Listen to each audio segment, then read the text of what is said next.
시작할까 합니다. 저희는 5년 동안의 열애를 거쳐서 결혼을 했습니다. 결혼할 때 제가 제 아내를 바라보면서 제 자신 스스로에게 약속한 약속이 있습니다. 내가 이 사람을 끝까지 책임져 주리라. 죽는 그 자리에 내가 간다 한들 그 자리에까지 함께 가리라. 내가 이 사람과 사는 동안 정말 이 사람의 마음을 아프지 않게 하리라. 이 사람을 위해서라면 내가 무슨 짓이라도 하리라. 이러한 약속을 했습니다. 그래서 제가 제 아내에게 사랑해 이 말을 할 때에는 이런 내용들이 담겨 있습니다. 내가 끝까지 책임질게. 죽어도 함께 할게. 내가 마음 아프지 않게 할게. 내가 당신을 위해서라면 무슨 짓이라도 할게. 이런 내용이 담겨 있습니다. 저는 제 자신 스스로에게 한 이 약속을 지켰는지 안 지켰는지 모릅니다. 내 사랑이 진실성이 있는지 없는지도 분간하지 못합니다. 왜냐하면 이것을 결정하는 것은 내가 아니라 내 아내이기 때문에 그렇습니다. 그런데 언젠가 집사람이 이런 말을 했습니다. 당신이 사랑한다는 그 말 한마디 때문에 죽는 줄 모르고 뛴다. 당신이 사랑한다는 말 그 한마디 때문에 죽는 줄 모르고 뛴다. 가슴이 뭉클해오면서요 뿌듯했습니다. 살아오는 동안 갈등도 있었고 싸움도 있었지만은 그래도 잘 산 것 같다라고 하는 그런 마음이 들었습니다. 제 아내도 마찬가지입니다. 제 아내 핸드폰을 보면 지금까지도 제 닉네임이 가슴속 오빠입니다.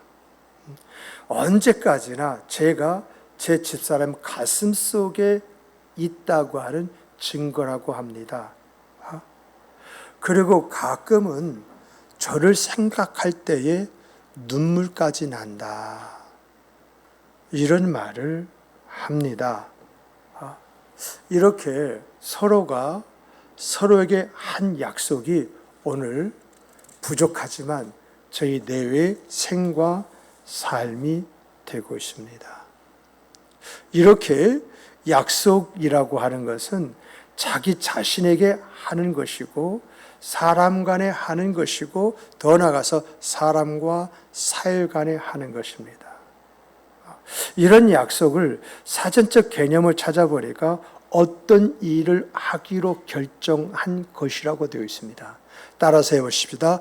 어떤 일을 하기로 결정한 것. 내가 그리고 사람이 그리고 집단에게 서로에게 내가 어떻게 하겠다라고 하는 생각을 갖거나 약속한 바로 그것, 합의한 것이 약속이다라고 하는 그런 이야기예요. 그리고 이러한 약속은요, 뭘 규정하고 뭘 갖게 하느냐면은 관계를 규정해요. 약속으로 인해서 이 사람하고 나하고 어떤 관계냐, 이 규정이 되어지고요. 이렇게 약속을 하고 그 약속을 이행함을 통해서 뭘 갖게 되느냐? 안정감이라는 것을 갖게 되어져 있습니다. 그래서 약속은 무언가를 하기로 정하거나 합의한 행위이다. 약속은 구속력과 책임성을 가지고 있다. 약속은 사회의 질서를 유지하고 갈등을 해결한다라고 이렇게 이야기합니다. 그런데 우리가 약속이 가지고 있는 성격만 이야기하는 것이 아니라 약속이 가지고 있는 무게가 있기 때문에 우리가 약속을 어떻게 해야 되냐? 신중하게 해야 하고요. 또 약속을 했으면은 반드시 지켜야 합니다. 이것이 개인의 도리이자 타인에 대한 배려요 존중이며 사회 발전과 번영에 기여하는 나의 행동이 되어주는 것입니다. 이것이 세상이 또 우리가 말하는 그런 약속에 대한 개념입니다. 그런데 이러한 약속에 대해서 성경을 살펴보니까 우리가 알고 있는 약속과 성경이 말하는 약속이 차이가 참 크구나라고 하는 것을 느껴요.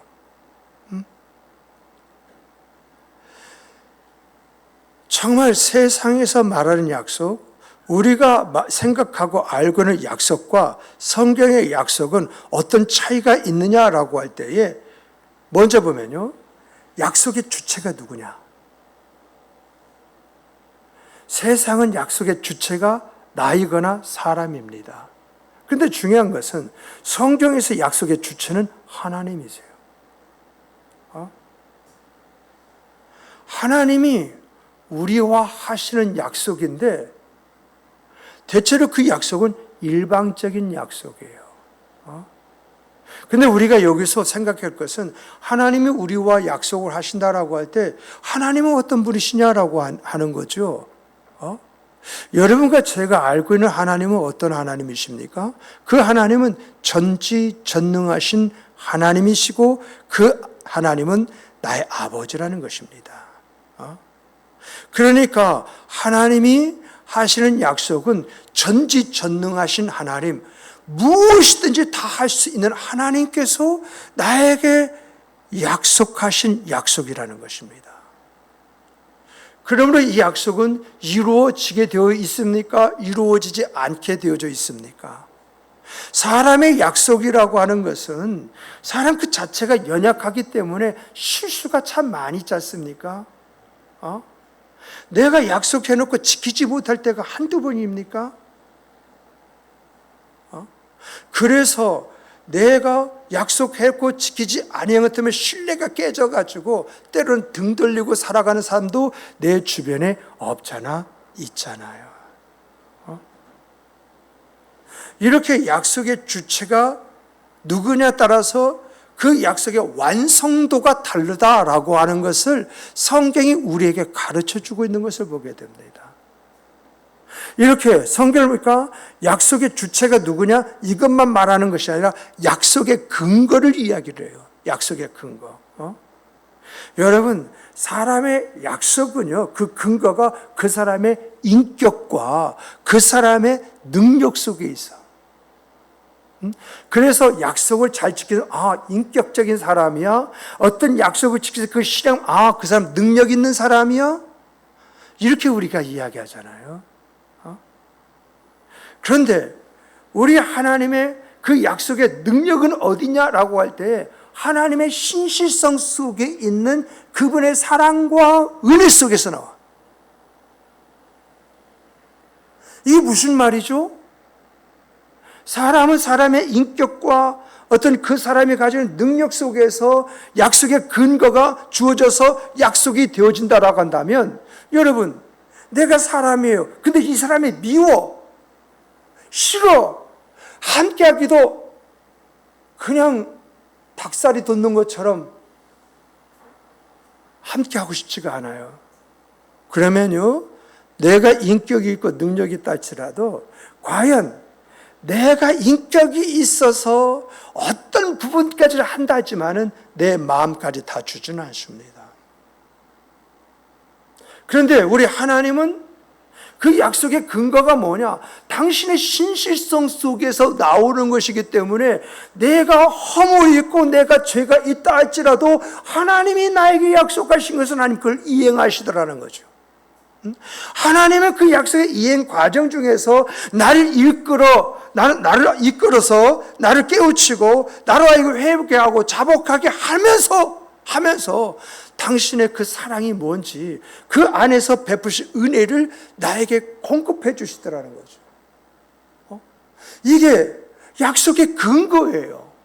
하나님의 신실성 속에서 그분이 나의 모든 것을 용납하시는 사랑, 그리고 원수까지도 이제 베풀으시는 그 은혜 속에서 베풀어 주시는 그런 역사가 있더라, 그 이야기죠.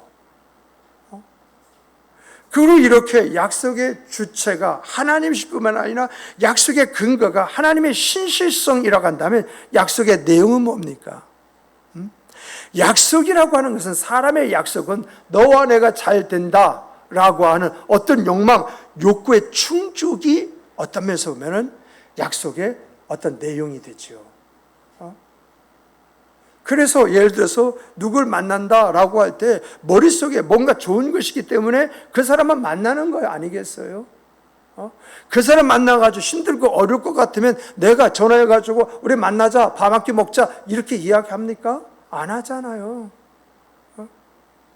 근데 여러분, 이렇게 사람의 약속은 자의 이해, 득실차에 따라서 그 온도가 달라집니다. 내용이 달라집니다. 근데 중요한 것은요, 하나님의 약속의 내용을 보니까 내용이 뭐냐라고 할 때 내 영혼의 구원과 영원한 생명에 관한 약속이다라는 것입니다.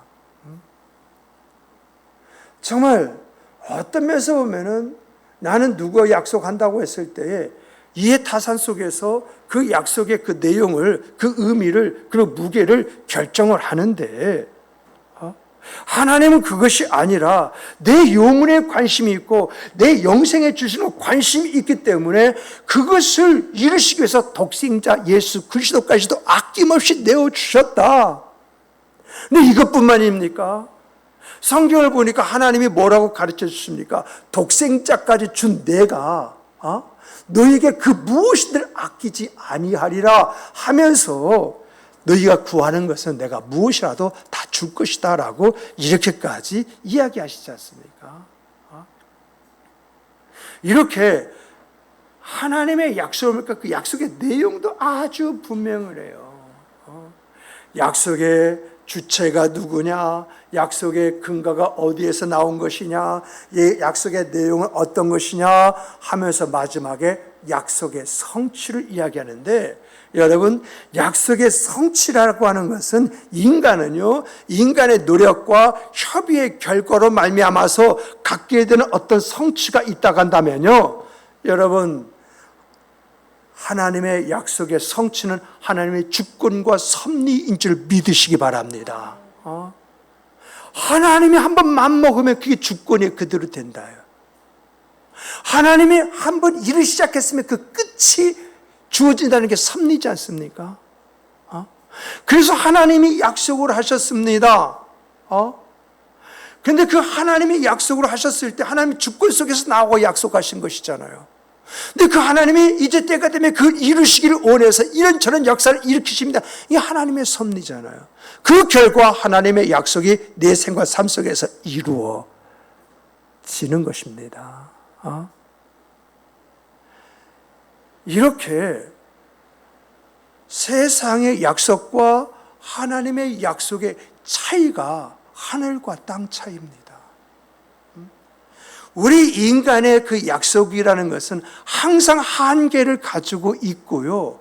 어느 때에는 그 약속도 이제 언제 약속했느냐라고 팽개쳐 버릴 수가 있습니다만은 하나님의 약속은 아니라는 거예요. 내가 죄 중에 있다 할지라도, 내게 문제가 있다 할지라도 하나님은 나를 일깨워서라도 그 약속을 집행하시는 하나님이시다. 이렇게 이야기해요. 자, 그렇다면 우리가 여기에서 그럼 하나님이 나에게 하신 약속이 뭐야?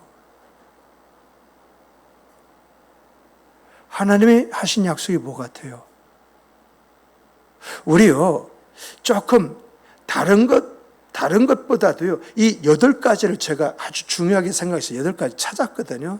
이 8가지는 좀 머릿속에 기억하십시다. 좀 써놓으세요. 그냥 성경책에다가 별펜 있으면 좀 써놓으세요. 하나님의 약속이 뭐냐?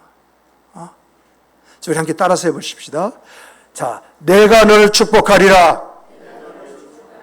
내가 너의 자손을 번성시키리라. 내가 너와 함께 있으리라. 내가 널 도와주리라. 내가 널 보호하리라. 내가 나를 찾으면 만나리라. 내가 널 위로하리라. 내가 너를 떠나지 아니하리라. 이 8가지. 근데 여러분, 제가요, 이렇게만 이야기하다 보니까, 너를 축복하리라, 번성시키리라, 함께 있으리라, 도와주리라, 보호하리라, 만나리라, 위로하리라, 떠나지 아니하리라. 이건 알겠는데, 내용적으로 이게 무슨 뜻인지, 어떤 것인지, 우리가 좀 이해가 되지 않습니까? 자, 여러분, 내가 너를 축복하리라. 내가 너를 축복하리라. 이 말씀은요, 우리가 하나님의 말씀에 믿음으로 반응하면은 하나님의 말씀대로 되는 역사가 우리들의 생과 삶의 내용이 되어진다. 그러니까 여러분, 하나님이 나에게 어떤 말씀을 들려주셨으면 하나님이 나에게 주신 말씀이야, 이것은 하나의 약속이야 하고 이것을요 믿고 그대로 살려고 노력하게 되어지면 자연스럽게 하나님의 역사가 그 사람의 생각의 삶 속에 녹아져 흘러가가지고 하나님의 역사가 그 사람의 생과 삶이 되도록 한다는 거예요. 이것이 내가 너를 축복하리라. 그래서 축복은 내가 하나님의 말씀에 믿음으로 반응할 때 내게 주어지는 은혜와 은총이다라고 하는 이야기입니다. 아멘이십니까? 정말 우리 교회 성도들은요, 하나님의 말씀이라고 한다면 일단 믿음으로 시작해보는, 그래서 하나님의 역사가 어떤 것인가 두 눈으로 보고 온몸으로 확인하고 입술로 고백하는 아름다운 역사가 있기를 주님의 이름으로 축복합니다. 축복합니다. 또 내가 너의 자손을 번성시키리라. 내 자손을 번성시키리라. 이 말은 우리가 하나님의 약속이 있죠.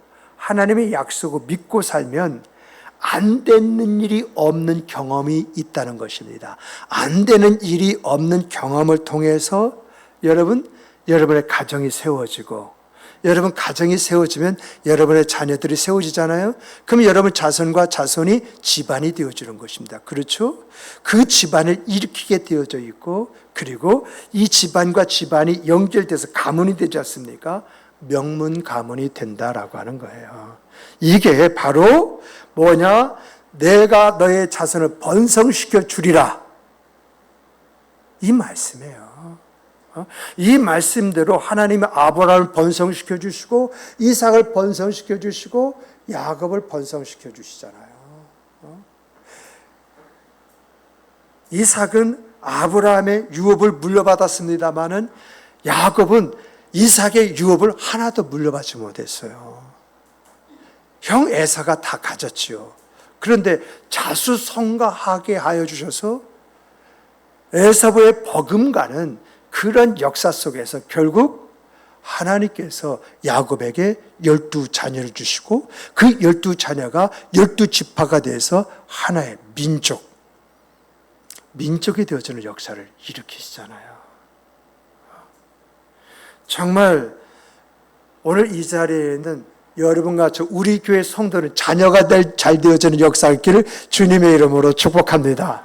자녀만 바라봐도 감사하고, 자녀를 바라봐도 내가 잘 산 것 같은 느낌이 들어주고, 자녀를 이제 생각할 때에 하나님 앞에서 감사의 아름다움이 있는 여러분과 제가 되기를 주님의 이름으로 축복합니다. 자녀가 잘 돼야 집안이 되어지고, 집안이 일어나야 명문 가문이 되어지는데, 바로 창세기 22장 17절에서 내가 너의 자손을 번성시켜 주리라고 이렇게 약속하고 있다는 것입니다. 그리고 세 번째, 내가 너와 함께하리라. 함께하리라 라고 하는 것은 어떤 말이냐라면, 우리가 하나님만을 바라보고 살면 사람들이 아이고 미쳤어 라고 할지라도 난 하나님밖에 없어. 성경 사람들이, 성경 위인들이 다 그렇잖아요. 우리는 하나님밖에 없어. 살아도 죽어도 하나님이야. 이렇게 살았잖아요. 이렇게 살게 되어지면 하나님이 우리의 힘이 되어주시고 하나님이 함께 하시는 증거가 우리의 생과 삶에 주어지고 나타나므로 생각하지 못한 놀라운 일로 말미암아 하나님이 하셨습니다 고백하면 자연스럽게 예배가 따라오잖아요. 그래서 하나님의 역사 속에서 예배하는 예배자가 되게 하신다. 이것이 바로 출애굽기 3장에서 나오는 내가 너와 함께하리라는 말씀 속에 담겨져 있는 내용이라는 거죠. 정말 하나님만 바라보고 오직 하나님밖에 없습니다. 이렇게 살아간다면 안 된 일이 없도록 하나님의 역사신 역사가 이런 것이 형통이네 라고 하는 것을 느끼게 해줄 뿐만 아니라 그런 가운데에서도 하나님이 함께 하신 증거, 하나님 나와 함께 하시는구나 이걸 깨닫다 보니까 정말 하나님의 은혜 앞에 감사하거든요. 그런데 하나님이 꼭 이런 사람에게 생각하지도 못한 놀라운 일들을 일으키게 함을 통해서 하나님을 찬양하고 노래하며 예배하는 자로 만드시더라라고 하는 것입니다. 이거 우리가 성경에서 너무 흔하게 보는 내용들이 아닌가요? 바로 이런 것들이 내가 너와 함께하리라는 그런 내용이라는 거예요. 그리고 네 번째, 내가 너를 도와주리라. 내가 널 도와주리라. 여러분과 제가 늘 하나님의 말씀을 가슴에 품고 살게 되어지면 무엇을 하든지 어떤 상황 속에서든지 하나님의 일하심과 역사심 보게 되어진다라고 하는 거예요. 내 두 눈으로 이건 하나님이 하신 거야. 보고 그렇게 생각을 갖게 하시고 내 어떤 느낌 속에서 막 전율이라는 방법을 통해 가지고 하나님 내가 무엇이 간데 이토록 내 안에서 역사하십니까? 이런 고백이 저절로 나오게 하시는 것이 뭐냐라고 할 때 너를 도와주리라. 너를 도와주리라. 정말 나를 도와주심으로 인해서 내가 정말 말도 안 되는 그러한 일들을 내가 일으키고 그 안에서 내가 존재한다는 그 사실 속에서요 하나님을 보게 하신다는 겁니다. 느끼게 하신다는 거예요. 이게 도와주리라. 이런 내용 속에 담겨 있어요. 그리고 이제 여섯 번째로 내가 나를 찾으면 만나리라. 우리가 하나님을 의지하면 의지할수록요 하나님은 제가 좀 잘못 보호하리라죠. 보호하리라. 내가 너를 보호하리랍니다. 이제 다섯 번째죠. 내가 너를 보호하리라. 우리가 하나님을 의지하면 의지할수록요 여러분 하나님을 천사를 동원해서라도 보호하시고 지키신다라고 하는 거예요. 그래서 시편 91편 11절 보니까 하나님께서 하나님의 말씀을 가슴에 품고 하나님하고 그 하나님을 의지해서 살다 보니까 하나님이 역사신 역사가 그 시편 기자의 입에서 고백된 고백이 하나님은 천사를 동원해서라도 이런 역사를 일으키시는구나. 누굴 위해서? 나를 위해서. 이것이 하나님께서 보호하시는 것이구나. 지키시는 것이구나. 인도하시는 것이구나. 이걸 스스로 깨달아 알도록 하신다는 거예요. 그리고 내가 나를 찾으면 만나리라. 하나님을 찾으면 찾을수록요. 여러분 하나님이 우리가 어디에 있든지 하나님이 우리를 만나 주시기 위해서 찾아오신다라고 하는 거예요. 찾으면 찾을수록. 우리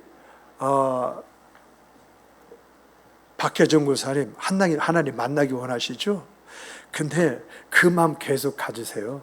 정말 하나님 만나기 원합니다. 만나기 원합니다. 만나기 원합니다. 그러면 만납니다. 제가요 신학을 하고 하나님의 역사를 체험하기 원합니다. 내가 내 지식으로 알고 믿고 있는 하나님이 살아계신 하나님, 그 하나님 살아계신 하나님으로 내가 믿기를 원합니다. 참 신학 다닐 때 그 학교 그 뒷산에 가서 그렇게 기도한 적도 있어요.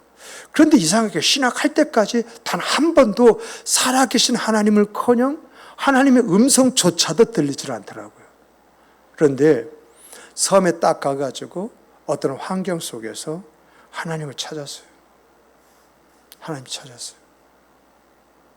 그런데 하나님 찾았더니 하나님이 나를 만나주시는 방법이 하나님이 짠하고 나타나는 것이 아니라 내가 기도한 것마다 응답하시는 방법으로 나를 만나주시는 거예요. 하나님, 이 일을 해야 되면 돈이 없어요. 하나님, 돈을 좀 주셔야겠는데 하나님, 저는 바라보고 기댈 데가 없습니다. 하나님밖에 없습니다. 거짓말 아니라 딱 3번이에요. 딱 3번. 딱 3번 하면요. 무슨 가보지도 못한 이번에는 가봤습니다만 그 당시에는 가보지도 못한 미국 무슨 한인협회에서 카나다 무슨 한인협회에서 달러가 달라와요. 기가 막혀요.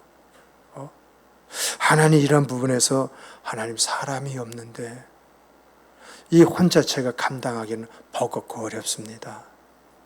동네 사람이 농번기이기 때문에 말해도 씨가 먹히지 않는 그런 상황입니다. 근데 하나님 이런 일을 해야겠는데 제가 어떻게 하면 좋겠습니까?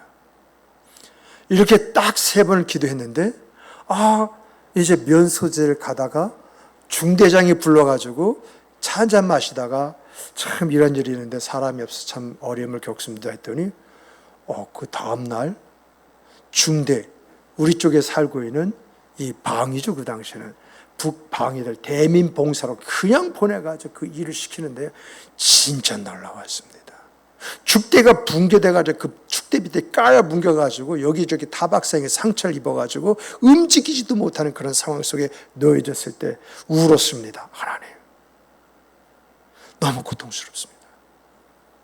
근데 섬에는 배가 끊겨지면 나갈 수가 없잖아요. 밤새도록 끙끙끙끙 앓고 이렇게 있는데 정말 눈물로 기도했어요. 근데 아침에 일어나고 싶다.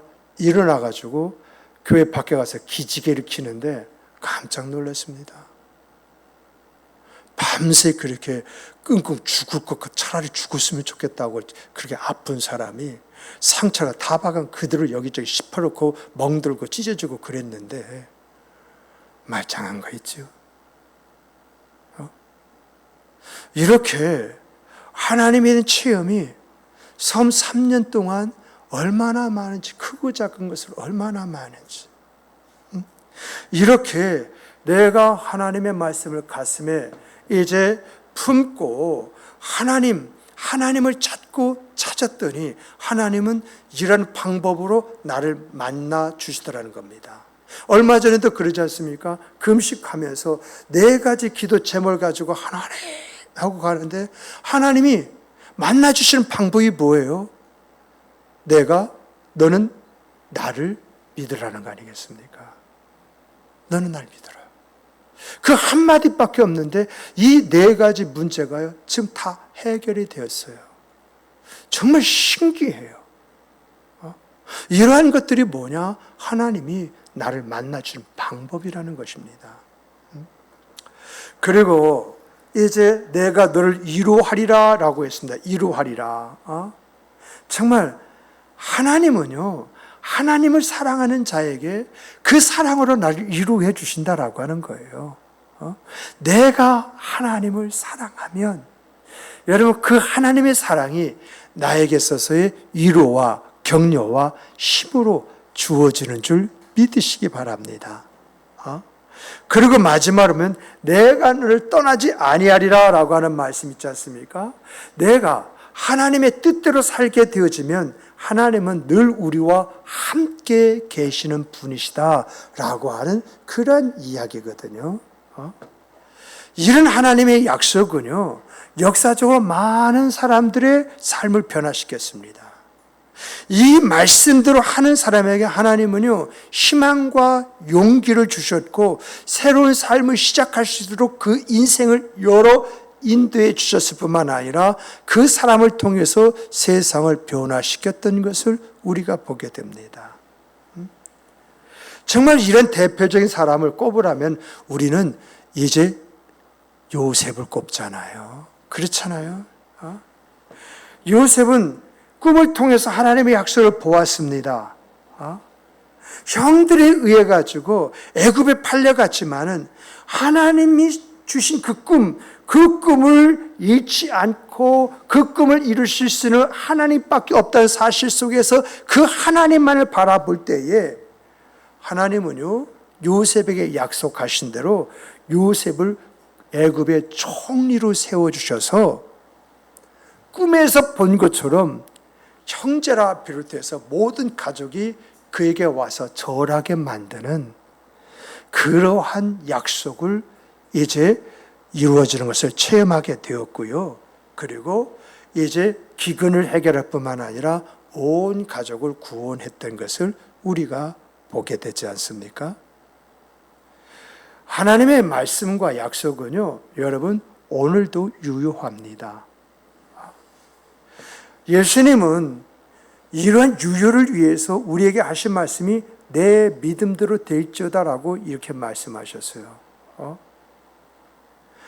이런 말씀은요, 우리가 하나님의 말씀을 믿고 믿음으로 반응하게 되어지면 그 믿음이 내 생과 삶이 되어진다라고 하는 것을 이야기하고 있는 것입니다. 그런데 오늘 우리들이요, 이러한 것을 믿고 반응함에 있어서 우리가 가져야 할 두 가지가 있습니다.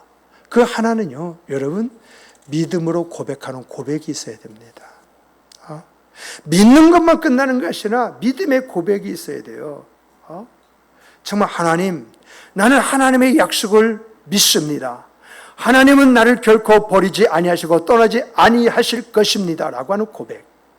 하나님은 나를 사랑하시고 돌보십니다. 하나님은 내 필요를 채워주시고 나를 인도해 주실 것입니다 라고 하는 고백. 하나님은 언제나 나를 축복해 주십니다. 언제나 나를 평강하고 행복한 길로 인도해 주실 줄 믿습니다. 하나님은 이제 나를 승리하게 하실 것입니다. 내가 어떤 어려움 속에 있다 할지라도 나를 건져주시고 그것을 디딤돌로 삼게 하시는 역사를 일으켜 주실 줄 믿습니다. 여러분, 우리가 아까 이야기했죠. 내가 내 아내를 사랑하는데 여러분, 사랑한다는 말이 없으면요, 그 아내가 사랑하는지 사랑하지 않은지 몰라요. 그런데 내가 사랑한다라고 하는 그 말은 내 마음에 대한 고백이 될 수 있고 그것은 사람의 마음을 감동시키는 능력을 가지고 있어요. 이와 마찬가지로요, 하나님은 모든 것을 다 아시지만 정말 나는 이런 믿음을 가지고 있습니다. 그러므로 이 믿음대로 역사하신 하나님의 섭리를 체험하기를 원합니다 라고 하는 그 마음으로 나는 하나님의 약속을 믿습니다. 하나님은 나를 사랑하고 돌보십니다. 하나님은 나를 축복하십니다. 하나님은 나를 승리케 하십니다 라고 하는 이런 고백이 따를 때에 그 고백을 들으신 하나님이 그 고백 속에서 역사하시는 줄 믿으시기 바랍니다. 또 하나가 있다고 한다면요, 이렇게 여러분을 믿고 있고 믿음으로 반응하는 가운데에 여러분 믿음의 고백을 하고 있다고 한다면 이제는 여러분 생활 속에 구체적인 문제 있지 않습니까? 정말 여러분 하나님의 약속을 믿습니다라고 했을 때 이렇게 고백할 수밖에 없는 삶의 내용들이 있잖아. 그렇잖아요. 하나님은 나를 사랑하시고 돌보십니다라고 할 때 이렇게 말하고자 하는 그 사건과 일들이 내 삶 속에 있잖아요. 하나님은 나를 축복하십니다라고 할 때 내가 받고 싶은 복이 있잖아. 하나님은 나를 승리케 하십니다라고 할 때 어떤 부분에서 내가 승리하고 이기고 싶은 것이 있잖아요. 이것이 뭐냐? 기도의 제목과 내용으로 하나님 앞에 올려드린 제물이 되어야 된다. 향기가 되어야 된다. 이 이야기예요. 그래서 여러분, 믿음의 선진들과 기독교 역사 속에서 하나님의 귀한 역사를 체험하면서 하나님이 하나님 되심을 고백했던 그러한 분들의 그러한 이제 전기, 즉 성경의 말씀과 그리고 그분들이 남긴 글과 그리고 이제 그 어떤 면에서 그 사람들이 남긴 그런 말 있지 않습니까? 그런 말들을 종합을 해보니까 이분 속에는 이 믿음이 있었고 이 믿음의 산포가 늘 이 사람의 생애 삶 속에 있었고 그 현실 속에 부딪히는 문제마다 하나님 앞에 가져가서 하나님 하고 기도할 때에 하나님은 그 중심을 아신지라 역사하셨다는 거 아니겠습니까? 그래서 저는 하나님을 체험하고 싶습니까? 체험에 대한 삼박자가 바로 믿는 것이고 그리고 믿음으로 고백하는 것이고 그리고 기도하는 것이다.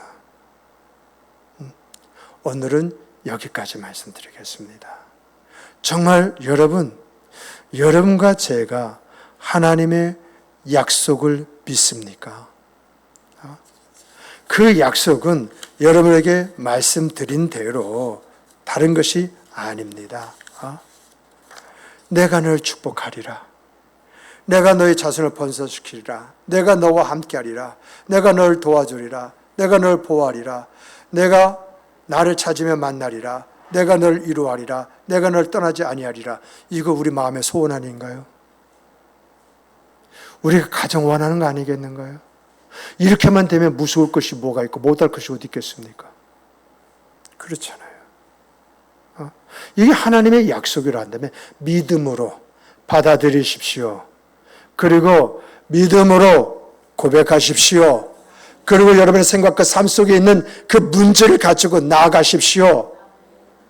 하나님은 살아계십니다. 그 살아계신 하나님이 여러분의 고백과 기도를 들으시고 일하시고 역사하십니다. 이 하나님의 일하시고 역사하심이 오늘 이 자리는 여러분과 저의 삶의 내용이시요. 정말 하나님이 이렇게 역사하셨습니다. 이것이 하나님의 은혜였습니다. 이렇게 고백하는 우리 2023년 이 나머지 해가 되기를 주님의 이름으로 축복합니다. 축복합니다.